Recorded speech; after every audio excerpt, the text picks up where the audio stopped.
Boss, ang haba niya na. Alam mo naman yan. Piping pa lang. Ay, Okay mga kapriyon ha.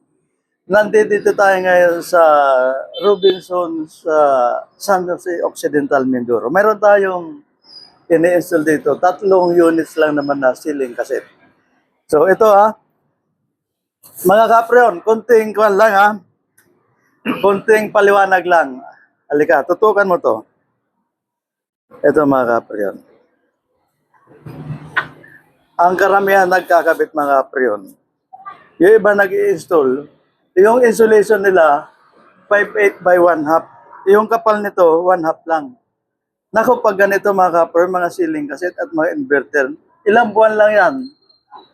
Tatagas na yan dahil manipis. Alam mo naman, yung mga inverter system compare sa mga conventional, yung mga conventional, nag-automatic, namamatay yung compressor, at pag na-reach na naman yung temperature, aandar na naman. Eh, unlike dito mga kapriyon sa inverter, alam mo naman, pag inverter, hindi siya nagkakaroon ng, pag dumating yung temperature, pag na-reach na yung desired temperature ng kwarto o ng room, kung siya mag-i-slow down, mag-a-idle, o kaya slow down, idle, o ano pa man term dyan. So, tuloy-tuloy yan. Sa naman salita mga kapriyon, itong tubo ito, laging malamig yan, laging magmumoist yan.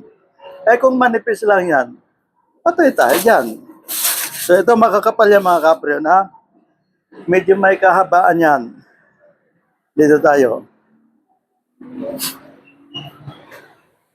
Malupit pa ka balot nyo kapriyon ha. Talagang mga ilang taon to hindi tatagas. mga 65 years. Ayan. Ang haba nito kapriyon. Pero yung haba hindi pinag-uusapan. Dapat alam natin yung mga protective measures natin. Di ba? Lagi natin sa mga vlogs natin, yung lectures natin, pag mahaba yung mga pipings, meron tayong mga accessories na kung saan binibigay natin sa system para maiwasan yung mga mechanical breakdown. Alam na natin yan. Dito tayo mga kapriyon. Oops! Patay. Grabe ang tataas mga kapriyon, no? Yung isang full threaded bar, talaga eksakto. Kahaba.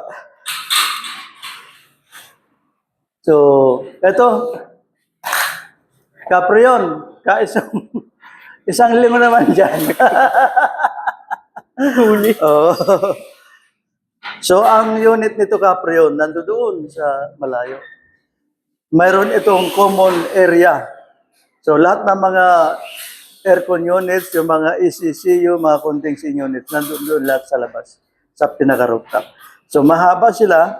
So, maglalagay tayo ng mga protections. Ano yung mga number 1 na protections na nililecture natin? Pag mga habang pipings natin, mayroon tayong tinatawag na vertical riser. Okay, mga kapriyon, dito, tingnan natin.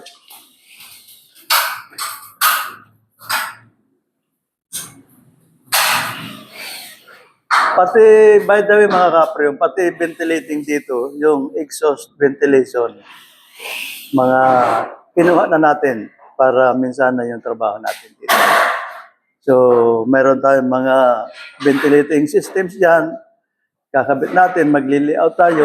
So, pagkatapos yan, magkakaalam.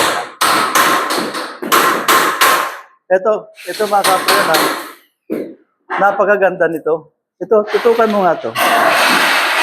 Kalat mo, linis mo. Kumbaga sa English, clean as you go. Ayan yan. So napakahalaga yan mga kapriyon. Sa mga kontraktor natin dyan, yung kalat natin, wag naman natin iwanan. Kanya-kanya tayong kalat dito. Pero bago tayo umalis, yung mga kalat natin, dapat tinatanggal natin. Diba? Hindi yung kalat ka, kawawa naman yung mga subcontractors na kasama natin dito. So napakahalaga. Kalat mo, linis mo. The best policy mga kapriyon. Clean as you go. Okay mga kapre, ano? Hanggang dito lang muna. And God bless.